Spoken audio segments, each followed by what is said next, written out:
Hi friends, எல்லோரும் எப்படி இருக்கீங்க? நல்லா இருக்கீங்களா? நான் ரொம்ப ரொம்ப நல்லா இருக்கேன். இன்றைக்கி என்ன வீடியோ அப்படின்னு பார்த்தீங்கன்னா, காய்கறி வாங்கிட்டு வந்திருந்தோம். சரி, உங்கள் கூட ஷேர் பண்ணலாமே அப்படின்னு வீடியோவாக எடுக்க ஆரம்பிச்சிட்டேன். ஃபஸ்ட்டு வந்து பார்த்திங்கன்னா பச்சை மிளகா, அப்புறமா பார்த்திங்கன்னா பீன்ஸ். இந்த வாட்டி வாங்கிட்டு வந்த பீன்ஸ் ரொம்ப ரொம்ப ஃப்ரெஷ்ஷாக அழகாக இருந்தது. அப்போ தான் செடியிலேருந்து பிடுங்கி எடுத்துகிட்டு வந்த மாதிரி. அதை பார்க்குறப்பவே ஒன்று கூட வேஸ்ட் பண்ணிடக்கூடாது, அவ்வளோத்தையும் சமைச்சு சாப்பிட்றணும் அப்படின்னு நினச்சேன். 1 கிலோ வாங்கிட்டு வந்திருக்காங்க.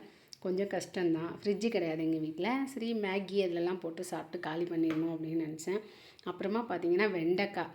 எனக்கு ரொம்ப ரொம்ப பிடிக்கும் வெண்டைக்காய். நிறைய சாப்பிட்ருக்கேன் நான். ஆனால் வெண்டைக்காய் சாப்பிட்டா மூளை வளரும் அப்படின்னு சொல்லுவாங்க. எனக்கு அந்த மாதிரி இது வரைக்கும் எதுவும் ஆகலை. உங்களுக்கு வெண்டைக்காய் சாப்பிட்டு அறிவு வளர்ந்துருந்துச்சுன்னா கமெண்டில் சொல்லுங்கள்.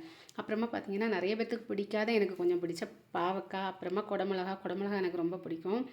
அப்புறமா பார்த்திங்கன்னா இது என்னன்னு சொல்லி லாஸ்ட்டில் சொல்கிறேன். அடுத்து கத்திரிக்காய்ங்க. நீட்டு கத்திரிக்காய் தான் இங்கே கிடைக்கிது. எனக்கு என்னமோ உருண்டை கத்திரிக்காய் தான் பிடிக்கும். ஆனால் இது கொஞ்சம் நீட்டு கத்திரிக்காய். ஓகே, அட்ஜஸ்ட் பண்ணிக்கலாம். அப்புறமா பார்த்திங்கன்னா காலிஃப்ளவர் மை ஃபேவரேட். இந்த கவரில் என்ன இருக்குதுன்னு பார்த்தீங்கன்னா,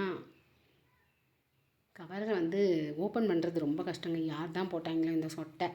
நான் மனசில் திட்டிக்கிட்டே ஓப்பன் பண்ணேன். இதுக்கு தான் எப்படி சொட்டை போட்டு என் உயிரை எடுக்கிறாங்களோ அப்படின்னு சொல்லி. இதில் பார்த்திங்கன்னா வெள்ளரிக்காய் நிறைய வாங்கிட்டு வந்திருந்தாங்க. ஏன்னா பசங்க நல்லா சாப்பிடுவாங்க, நானுமே நல்லா சாப்பிடுவேன் கட் பண்ணி வச்சு வெள்ளரிக்காய். அதனால் கொஞ்சம் வெள்ளரிக்காய் அதிகமாக தான் வாங்கியிருந்தாங்க. 3 கிலோன்னு நினைக்கிறேன். ரொம்ப பிஞ்சியாக அழகாக இருந்தது.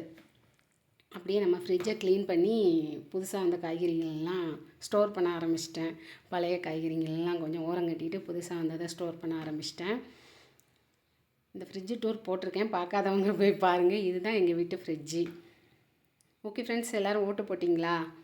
எந்த கட்சி ஜெயிக்கும்னு உங்களுக்கு ஒரு அபிப்பிராயம் இருக்கும்ல, எந்த கட்சி ஜெயிக்கும்னு சொல்லி கமெண்ட்டில் சொல்லுங்கள். நானும் எதிர்பார்க்குறேன் ஒரு கட்சி வரணும்னு சொல்லி. எதிர்பார்க்கலாம். ஓகே ஃப்ரெண்ட்ஸ், கடைசியாக என்னோடய ஃப்ரிட்ஜ் இப்படி தான் இருந்தது. ஓகே ஃப்ரெண்ட்ஸ், என்னோடய வீடியோ பிடிச்சிருந்தா லைக் பண்ணுங்கள், ஷேர் பண்ணுங்கள், கமெண்ட் பண்ணுங்கள், மறக்காமல் சப்ஸ்கிரைப் பண்ணுங்கள்.